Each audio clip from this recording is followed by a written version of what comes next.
مسواک کا بیان۔ سیدنا حذیفہ رضی اللہ تعالیٰ عنہ فرماتے ہیں رسول اللہ صلی اللہ علیہ وسلم جب رات کو تہجد کے لیے اٹھتے تو مسواک فرماتے۔ اسے بخاری نے روایت کیا ہے۔ نبی اکرم صلی اللہ علیہ وسلم جب تہجد کی نماز کے لیے اٹھتے تھے تو سب سے پہلا عمل آپ کا مسواک ہوتا تھا۔ ابن عباس رضی اللہ تعالیٰ عنہما فرماتے ہیں نبی اکرم صلی اللہ علیہ وسلم رات کو ہر 2 رکعت کے بعد مسواک کرتے۔ اسے مسلم نے روایت کیا ہے۔ تہجد پڑھتے آپ صلی اللہ علیہ وسلم 2 رکعت کے بعد پھر مسواک کرتے، پھر 2 رکعت پڑھتے پھر مسواک کرتے۔ ام المومنین عائشہ رضی اللہ تعالیٰ عنہا سے روایت ہے کہ رسول اللہ صلی اللہ علیہ وسلم نے فرمایا مسواک منہ کے لیے طہارت کا سبب اور اللہ کی رضامندی کا ذریعہ ہے۔ اسے نسائی نے روایت کیا ہے۔ یعنی یہ اتنا خوبصورت عمل ہے کہ اللہ سبحانہ تعالیٰ سے راضی ہوتا ہے، اور منہ کی طہارت کے لیے سب سے بہترین ذریعہ ہے، نیچرل سورس ہے کہ جس کے ذریعے منہ کی پاکی اختیار کی جا سکتی ہے۔ ایک اور روایت آتی ہے، سیدنا ابو ہریرہ رضی اللہ عنہ اس کے راوی ہیں، فرماتے ہیں کہ رسول اللہ صلی اللہ علیہ وسلم نے فرمایا اگر میں اپنی امت کے لیے مشکل نہ جانتا تو انہیں ہر نماز سے پہلے مسواک کرنے کا حکم دے دیتا۔ اسے بخاری نے روایت کیا ہے۔ اس حدیث سے کیا پتہ چلتا ہے کہ بہت تاکید والا عمل ہے، لیکن پھر بھی واجب نہیں، مستحب ہے۔ رسول اللہ صلی اللہ علیہ وسلم کی خواہش تھی کہ امت کو اس کے لیے آرڈر دے دیں کہ ہر کوئی نماز سے پہلے مسواک کرے گا، اور ایک روایت میں آتا ہے وضو سے پہلے مسواک کرے گا۔ اسی لیے کچھ علماء کہتے ہیں کہ اگر آپ کو ایک وضو سے 2 نمازیں پڑھنی ہیں تو دونوں نمازوں کے بیچ میں آپ صرف مسواک کر لو، کیونکہ آپ کا وضو قائم ہے، آپ کو وضو نہیں کرنا ہے، لیکن آپ جسٹ مسواک کر لو، کیونکہ اس حدیث میں کیا الفاظ ہیں، انہیں ہر نماز سے پہلے مسواک کرنے کا حکم دیتا۔ اور ایک اور روایت جس میں کیا آتا ہے کہ ہر وضو سے پہلے میں انہیں مسواک کا حکم دیتا۔ مسواک کرنا بہت تاکید والا عمل ہے، لیکن پھر بھی لازم نہیں ہے۔ بہت ساری ایسی چیزیں ہمارے دین میں ہمیں بتائی گئی ہیں جس کے لیے بڑی تاکید بیان کی گئی ہے، لیکن پھر بھی اس کو کمپلسری نہیں کیا گیا۔ اور اس سے آپ دین کی وسعت کو سمجھ سکتے ہیں کہ اگر کمپلسری کر دیا جاتا نا تو بہت سارے لوگ ڈیفیکلٹی میں پڑ جاتے۔ آج بھی آپ دیکھیں بہت سارے لوگوں کو مسواک کرنا مشکل لگتا ہے۔ اس کی وجہ کیا ہے؟ اس کی وجہ یہ ہے کہ ان کو مسواک استعمال کرنے نہیں آتی، یا پھر مسواک ایزیلی اویلیبل نہیں ہوتی۔ ٹھیک ہے، یہی 2 وجوہات نظر آتی ہیں۔ لوگ پھر اوفینڈ ہو جاتے ہیں کہ جی ہمیں یوز کرنا نہیں آتا، اور ہماری تو اکثر مسواک خراب ہو جاتی ہے، ڈرائی ہو جاتی ہے، یا پھر اس کو فنگس لگ جاتا ہے، ہم اس کو مینٹین نہیں کر پاتے، اسی لیے ٹوتھ برش جو ہے وہ بہتر ہے بنسبت مسواک کے۔ تو وہی نا، جان چھڑا لی اپنی ہم نے۔ ہم اگر اس کو استعمال کرنا سیکھ لیں اور اس کی مستقل طور پر عادت بنا لیں، آپ یقین کریں آپ کے جو دانتوں کے مسئلے مسائل ہیں نا وہ ختم ہو جائیں گے انشاءاللہ۔ کیونکہ دانتوں کا استعمال کھانے کے لیے جب ہم کرتے ہیں تو لازمی طور پر اس میں فوڈ پارٹیکلز پھنس جاتے ہیں، اور اتنا مسواک کرنے سے، یعنی آپ ہر وضو سے پہلے کر رہے ہیں یا ہر نماز سے پہلے کر رہے ہیں تو obviously وہ دانت صاف ہو جاتے ہیں۔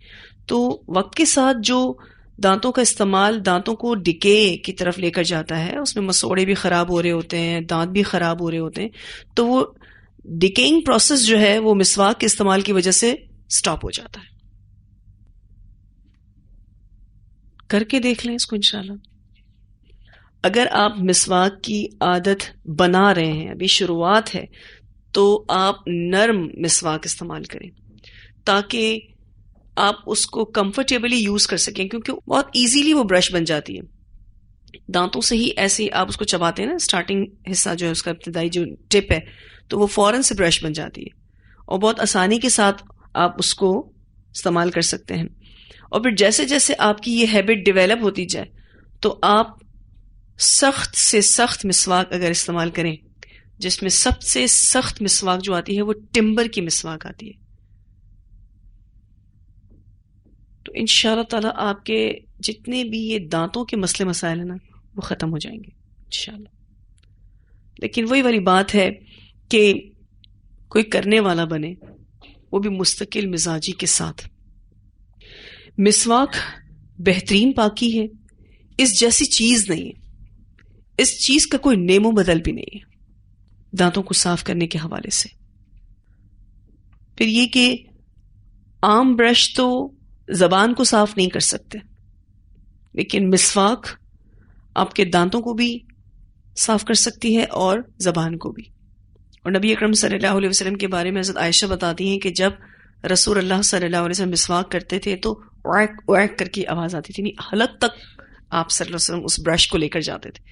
یعنی زبان صاف کرنے میں کہاں تک گئے ہیں آپ صلی اللہ علیہ وسلم، حلق کے قریب تک گئے کہ پھر وہ جو آواز آتی تھی نا اس سے پتا چلتا تھا کہ کتنی ڈیپ کلیننگ نبی اکرم صلی اللہ علیہ وسلم ماؤتھ کی کیا کرتے تھے. ایک ضعیف روایت آتی ہے کہ مسواک کے ساتھ پڑھی جانے والی نماز 70 گنا زیادہ ہے. علماء اس کو فقہ کی کتابوں میں لکھتے ہیں، لیکن ساتھ یہ بھی بتا دیتے ہیں کہ ضعیف حدیث ہے، صرف اور صرف موٹیویٹ کرنے کے لیے کہ مسواک کریں. تو اس کی عادت ضرور ڈالیں، صرف دنیاوی فائدوں کے لیے نہیں، کیا سوچ کر کہ آپ سنت پر عمل کر رہے ہیں. اور اگر آپ تہجد کے لیے اٹھتے ہیں، جیسے ہی آپ واش روم جاتے ہیں اور پھر آپ اپنی منہ کی صفائی شروع کرتے ہیں، اور اگر آپ نے اس کو مسواک سے ہی کیا تو ایز اٹ از سننا کو فالو کر رہے ہیں. الحمدللہ بڑے نصیب والا ہے وہ شخص کہ جو ایز اٹ از سننا کو فالو کرے، ایز اٹ از نبی اکرم صلی اللہ علیہ وسلم والے عمل کو فالو کرے. اس کی بڑی برکت ہے، بڑی برکت. اور اس کا جو سکون ہے نا وہ کہیں نہیں ملتا. جو سنتوں پر عمل کرنے کا سکون ہے وہ کہیں نہیں ملتا، اس کی بات ہی کچھ اور ہے. کچھ سوالات آئے تھے آپ کے، اس کا جواب دینا چاہوں گی. کچھ لوگ یہ سوال کرتے ہیں کہ کھڑے ہو کر نہا سکتے ہیں؟ تو جی بالکل نہا سکتے ہیں. نہانے کے لیے کوئی کنڈیشن ایسی نہیں دی گئی دین میں کہ آپ کو بیٹھ کر ہی نہانا ہے. ٹھیک ہے، آپ کھڑے ہو کر بھی نہا سکتے ہیں. ایک اور سوال آیا تھا کہ شوہر اور بیوی کے تعلق کے بعد غسل جنابت سے پہلے عورت کو حیض آ جائیں تو کیا وہ عورت غسل جنابت کرے گی؟ تو جی بالکل کرے گی، کیونکہ جب شوہر بیوی کا تعلق قائم ہو رہا تھا تو اس وقت وہ عورت حالت طہر میں تھی، اور اس تعلق کی بنا پر اس پر غسل واجب ہے، تو اس کو غسل کرنا ہے. ٹھیک ہے جی. ایک اور سوال آیا تھا کہ دوران حیض شوہر بیوی کی جسمانی قربت یعنی فزیکل انٹیمیسی کی وجہ سے مزی خارج ہو تو کیا عورت پر غسل جنابت ہے؟ کیا بتایا تھا میں نے اس بارے میں کہ مزی خارج ہونے کی صورت میں غسل واجب نہیں ہوتا. ٹھیک ہے، شوہر بیوی فزیکل انٹیمیسی کر سکتے ہیں جب بیوی حیض سے ہو. ہاں، جماع نہیں ہو سکتا، شوہر بیوی انٹرکورس نہیں کر سکتے، لیکن فزیکل انٹیمیسی کر سکتے ہیں. تو اس صورتحال میں اگر عورت کو مزی خارج ہوتی ہے تو ایسی صورتحال میں عورت پر کوئی غسل واجب نہیں، کیونکہ مزی کے خارج ہونے پر غسل واجب نہیں ہوتا. میں نے اس کی بہت ڈیٹیل آپ کو پچھلی کلاس میں بتا دی ہے. تو اگر آپ ڈیٹیل سننا چاہتے ہیں تو آپ کو پریویس لیسنز کو سننا ہوگا. ایک اور سوال آیا تھا کہ دوران جماع اگر عورت کو حیض شروع ہو گئے تو کیا اس پر کفارہ ہوگا؟ تو دیکھیں، اگر شوہر بیوی نے جسمانی تعلق قائم کیا حالت طہر میں، لیکن اس دوران عورت کو پیریڈز آ جاتے ہیں تو وہ گناہ گار نہیں ہے.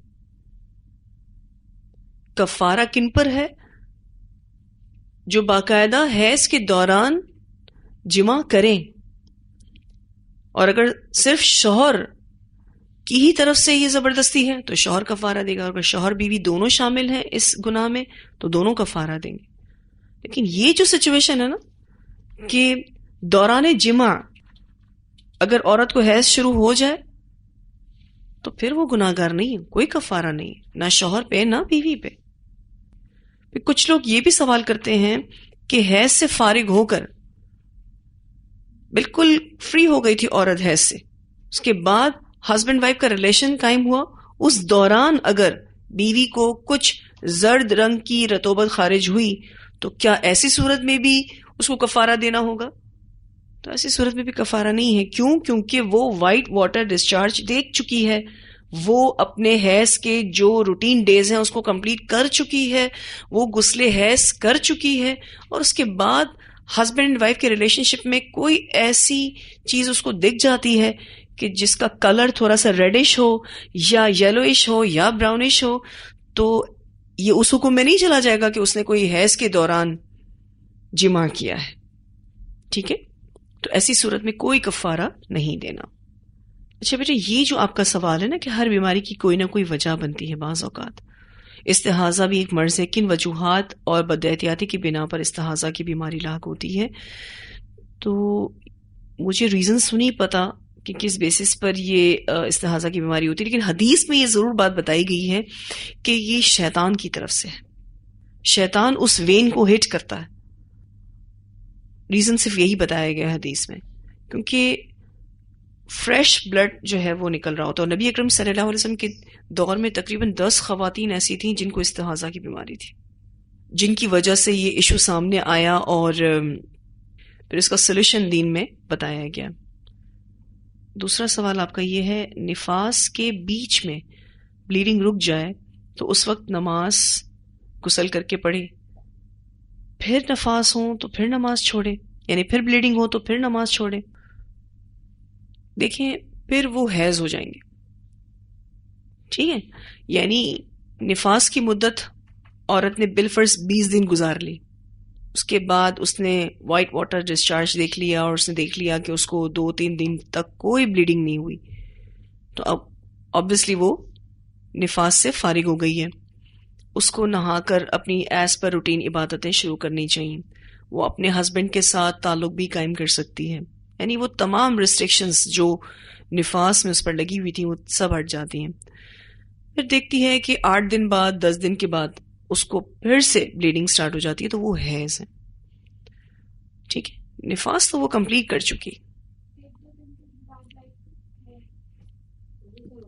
لیکن بیٹا 1-2 دن کے بعد کا تو ہم نے کہا بھی نہیں تھا، ہم نے کہا تھا کہ نفاس والی عورت کم از کم 1 دن یا 2 دن ویٹ کرے، کیونکہ یہ جو سرکل ہوتا ہے نا پیریڈز کا، یہ ان دنوں میں سیٹل ہو رہا ہوتا ہے. بچے کی جب ولادت ہوتی ہے، اس کی ولادت کے بعد جو خون جاری ہوتا ہے اس میں ایک ڈس آرڈر ہوتا ہے، یعنی کبھی بلیڈنگ ہیوی ہو جاتی ہے، کبھی لائٹر ہو جاتی ہے، کبھی جسٹ سپاٹنگ ہوتی ہے. یہ سارے دن کس میں کاؤنٹ ہوں گے؟ نفاس میں، کیونکہ وہ جو پیریڈز کا سرکل ہے نا وہ سیٹل ہو رہا ہوتا ہے. اور اس کو سیٹ ہونے میں زیادہ سے زیادہ حدیث میں کیا پتا چلتا ہے کتنے دن لگتے ہیں؟ 40 ڈیز. 40 ڈیز میں وہ سیٹل ڈاؤن ہو جاتا ہے. اور کسی کسی کا یہ سرکل جلدی بھی سیٹل ہو جاتا ہے.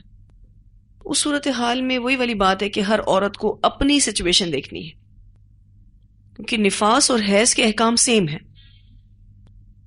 نفاس اور حیض کے جو احکامات ہیں وہ سیم ہیں، اور استحاضہ کے بالکل الگ ہیں. اور نفاس اور حیض کا خون بھی سیم ہے کیونکہ وہ رحم سے ہی آ رہا ہوتا ہے، لیکن استحاضہ کا خون الگ ہے کیونکہ وہ ایک اور وین سے آ رہا ہوتا ہے جو کہ پیور بلڈ ہوتا ہے، جس کا کلر بھی شوخ سرخ رنگ کا ہوتا ہے، جو استحاضہ کا بلڈ ہوتا ہے. ٹھیک ہے، دیکھیں اب اگر آپ کو ڈفرینشیٹ کرنا نہیں بھی آ رہا نا تو الحمدللہ الٹرا ساؤنڈز موجود ہیں، آپ ٹیسٹ کروا لیں، ساری چیزیں اتنی کلیئر ہوتی ہیں. ایون آپ دیکھیے ایسے الٹرا ساؤنڈز آ گئے ہیں کہ باقاعدہ کیمرے جو ہیں وہ عورت کے جسم میں داخل کر کے اتنی ڈیپ آبزرویشن کے ساتھ دیکھ لیا جاتا ہے کہ ایشو کیا ہے. کیونکہ خواتین کو جو پیریڈز کی irregularity ہوتی ہے نا تو وہ اس کو استحاضہ سمجھ کے نماز پڑھ رہی ہوتی ہے. اس میں کیا ہوتا ہے بعض دفعہ کہ اگر پیریڈز بالکل پراپر آ رہے تھے لیکن کوئی نہ کوئی سسٹ کا ایشو ہو جاتا ہے، گانٹھیں ہو جاتی ہیں، تو وہ گانٹھیں آپ کو نظر تو نہیں آتی، اس کو اللہ تعالیٰ کیسے واضح کرتے ہیں؟ پیریڈز کو زیادہ دے کے یا اس کو سٹاپ کر کے یا کوئی اس کا ڈس آرڈر دے کے. یا تو پیریڈز بہت زیادہ شروع ہو جائیں گے, بہت ہیوی بلیڈنگ ہوگی, یا پیریڈز رکنا شروع ہو جائیں گے وقت سے پہلے. تو یہ چیز آپ کو کیا ہائی لائٹ کرتی ہے کہ دیر از سم تھنگ رانگ, کچھ گڑبڑ ہے اندر. اور پھر اس کے چیک اپس ہوتے ہیں, اس کی ٹریٹمنٹس ہوتے ہیں, کیونکہ پیریڈز کو ریگولر ہونا بہت ضروری ہے. پیریڈز میں جتنی بھی ارریگولرٹی ہے وہ بیماری ہے, وہ کسی طرح سے بھی صحت نہیں ہے. ٹھیک ہے جی. جو اولڈ ایج کی خواتین ہوتی ہیں ان کے ایکسس ہیئر بہت زیادہ ہو جاتے ہیں, فیس پہ, چن ایریا پہ, اپر لپس پہ آپ نے دیکھا ہوگا کہ بہت زیادہ بال آنا شروع ہو جاتے ہیں. کیوں؟ کیونکہ ان کا مینو پاز ہو چکا ہے. جو پیریڈز کا رک جانا ہے نا, وہ ایک ایج میں قدرت نے رکھا ہے اور وہ عورت کے لیے بینیفیشل ہے, لیکن اس کے سائیڈ ایفیکٹس بھی ہیں. اس کے سائیڈ ایفیکٹس کیا ہیں؟ ایکسٹرا جو ہیئرز ہیں نا ان کی گروتھ ہونا شروع ہو جائے گی, بال ایکسٹرا بڑھنا شروع ہو جائیں گے. ٹھیک ہے, کیونکہ امپیور بلڈ اندر جمع تو ہو ہی رہا ہے نا. جی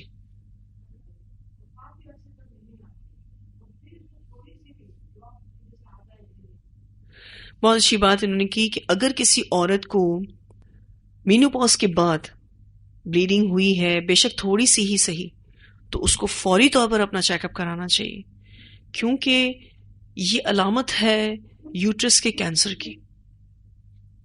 زیادہ تر چانس یہی ہوتا ہے کہ کوئی نہ کوئی ایشو ہے. جب ایک سسٹم رک گیا تھا دوبارہ سے اس میں ہلچل مچی ہے تو دیر از سم تھنگ رانگ. اس کا فوری طور پر چیک اپ ہونا چاہیے, ٹیسٹ ہونے چاہیے, ٹریٹمنٹ سٹارٹ ہونا چاہیے. اور آپ کو پتا ہے کہ عورتیں جو ہیں وہ اس کو ویلیو نہیں کرتی ہیں, اس لیے بیماری فرسٹ سٹیج سے پھر سیکنڈ, تھرڈ, فورتھ پہ پہنچ جاتی ہے, سیویئر ہو جاتی ہے. بہت ساری خواتین یہ کہتی ہیں کہ کیوں ہمیں پیریڈز بند ہوئے, پیریڈز آ رہے تھے, ایک سسٹم صحیح چل رہا تھا, تو کیوں اللہ سبحانہ تعالیٰ نے ہمیں یہ چیز دی ہے, اس کی وجہ سے تو ہمارے ایکسٹرا بال آنا شروع ہو جاتے ہیں چین ایریا پہ یا اپر لپ پر یا اس طرح سے, تو کیوں ہوا؟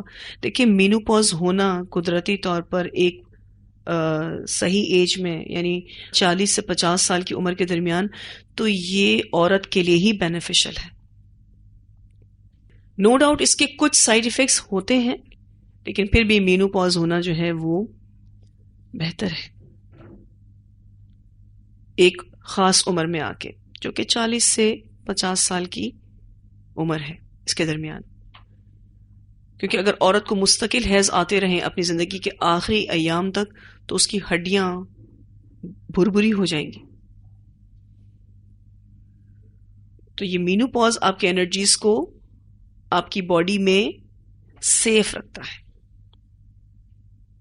ٹھیک ہے جی.